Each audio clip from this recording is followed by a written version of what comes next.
Alright, peace out. Friends, get out of your comfort zone. It's a blessing in disguise.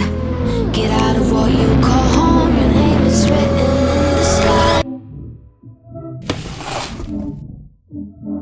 These are the furthest thing from toys. You know what a toy does? This.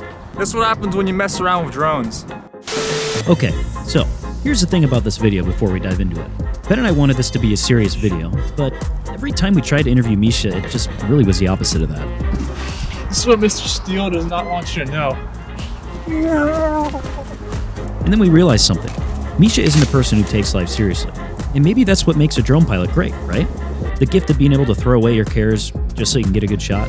I mean, one piece of evidence that points toward this conclusion can be found in one of the top comments in our RC test flight video that Misha flew in. By throwing away your ability to care, you're giving up your innate drive to not ruin airplanes. Is that really what you'd want in a drone pilot? I sure wouldn't. One thing's for sure though, Misha's got the research portion of his job down. I mean shoot, he's always rocking the newest GoPro, latest version of Real Steady Go, and maybe even has a little bit of drip with that hairstyle. Yeah, kidding, not even Will Smith would slap in defense of that.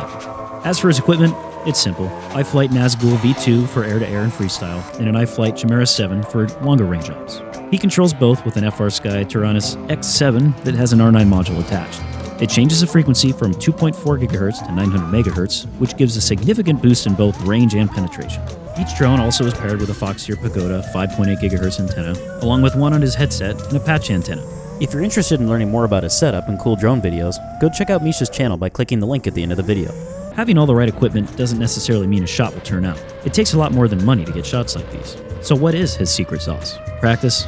Well, sure. I mean, without practice, there'd be no air-to-air like this. But really, it's the kind of practice that's important here. Ever hear the phrase, perfect practice makes perfect? Let's say you run a YouTube channel. You're looking for a drone pilot to get video of your airplane. Someone comes along and has 3 years of drone experience on their resume, which looks great on the surface, right? Turns out after picking said applicant that all they did for those 3 years was fly 399 feet above the ground, repeating the same panning shot over and over and over again. Do you think they'd compare to an applicant that's been flying drones for 6 months that does everything from long-range FPV to freestyle? We'd always rather pick the latter. The latter is exactly what Misha does, a little bit of everything. It wasn't always this way for Misha.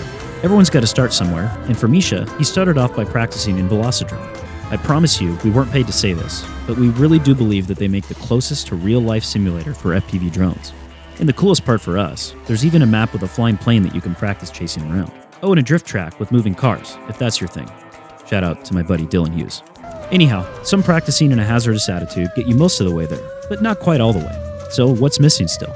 Aside from Misha's hair, a big aspect of what he does is planning. Anytime we're about to go up and record a video, we do a quick briefing and come up with a plan. Long-range FPV flight? Make sure you know exactly where you're planning on flying and calculate a rough estimate on your point of no return where you'd be able to turn back and still make it home with winds included. Air-to-air session? This planning extends a bit further. Most of the skill needs to come from the drone pilot, sure, but you also need to have a competent fixed-wing pilot that can fly smoothly and predictably as well. If things go crazy, it needs to be someone that will call it out and let the drone pilot know to get out of there. Otherwise, disaster strikes.